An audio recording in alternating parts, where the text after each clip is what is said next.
Благодарам подпредседателя, почитувани колеги пратеници, почитувана македонска јавност и медиуми. Денес расправаме за Законот за финансирање на единиците на локалната самоуправа. Со предлог на Законот за дополнување на Законот за финансирање на единиците на локалната самоуправа се додава нов член со кој се утврдува висината на приходите од данокот на додадена вредност кои се распределуваат на општините за 2021 година. Со овие измени се предлага висината на приходите од данокот на додадена вредност од 4,5% наместо во последната година да се земе од просекот на наплатениот данок на додадена вредност во последните 3 години. Овие измени на Законот за финансирање на единиците на локалната самоуправа не се ништо друго, туку продолжување на политиката на владата. Од една страна, ќе им помогнат на локалните самоуправи со повеќе од законски предвидените 4,5% од ДДВ-то за 2020 година поради нискиот износ на приходи од оваа година поради пандемијата и намалениот економски раст, но од друга страна, оваа мерка ги открива и недостатоците кои власта ги има оваа година по однос на ветените и неспроведените политики за унапредување на општините. Сите го чувствуваме економскиот колапс во Македонија, а тоа е поради неспособноста на власта да креира стратешки, а не еднократни мерки со кои ќе им помогне на компаниите да се одржат во оваа криза. Ветувањата дека на општините ќе им се пренесат нови надлежности и многу повеќе финансиски средства за обезбедување поквалитетни услуги се далеку од остварени. Со овој закон во очи на локални избори, општините ќе имаат дополнителни средства за трошење, манипулација и на лошото оце подкуп на гласачи, што не е ништо ново. Но која е целта на законот кога во програмите за живот и можеме се ветуваа многу посериозни работи, како што беа засилување на капацитетите на општините и отчетноста во работењето, јакнење на улогата на Министерството за локална самоуправа во делот на рамномерниот регионален развој, пренесување на нови надлежности кои локалната самоуправа може поуспешно да ги извршува од централната власт и така натаму. Но едно ви стои во програмата, а друго е на дело. Социјалдемократскиот сојуз на Македонија беа тие кои ги критикуваа ВМРО ДПМНЕ за загрозување на автономијата на општините и контролирање на сите процеси во државата на локално ниво. А што се прави сега? Се поголема зависност на локалната самоуправа од централната власт.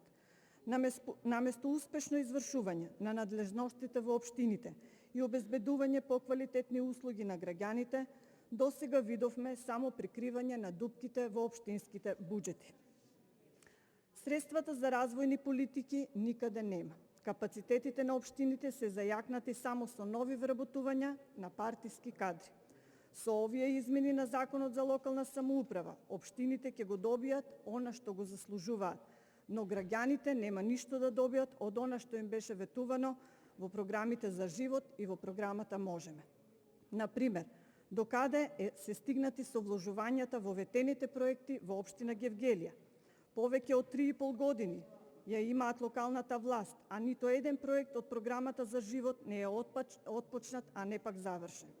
Зарем за капитални проекти ги сметате поплочените неколку улици во градот и селата, кои ги правевте експресно пред парламентарните избори, како и поставените детски играчки, се со цел добивање глас повеќе. Само да ве потсетам и да набројам неколку ветени, а не реализирани проекти. Индустријска зона Пардејци, реализација 2019. Зошто не се отпочна како што е ветено во програмата, барем првата фаза? Имавте можност за инвестирање и отварање нови работни места. Спортско-рекреативен комплекс со отворен базен, реализација 2021. За овој проект имате уште неколку месеци да го отпочнете, но за жал никаде повеќе не се спомнува. Гасификација на општина Гевгелија, прва фаза 2021. И за овој проект имате период од неколку месеци да се отпочне за доброто на сите граѓани. Катна гаража, рок на реализација 2020. Ништо од реализацијата. Нова детска градинка, реализација 2019.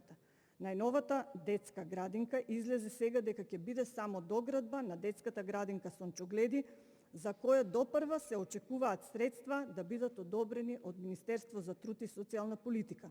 И тука повторно имаме проект Градски парк, реализација 2019. За ова можам да спомнам дека имаше видеопроекција пред советниците во просториите на општина Гевгелија пред повеќе од една година за тоа како ќе изгледа долгоочекуваниот градски парк. Гевгеличани се уште го очекуваат и се надеваат дека од сите понудени капитални проекти во програмата Живот за сите, барем паркот ќе го направите. Наспроти овие ветени и нереализирани проекти, се најавуваат нови капитални проекти. Демек ќе бидат изградени во 2021 година. И тоа поминати преку КФВ банка. Ќе повторам по втор пат на оваа говорница дека овие средства од 2.500.000 евра се добиени благодарение на успешното работење на комуналното предпријатие во време кога локалната власт ја водеше ВМРО ДПМН, кои чекаа повеќе од 3,5 години конечно да бидат реализирани. Но дали ќе бидат, ќе видиме.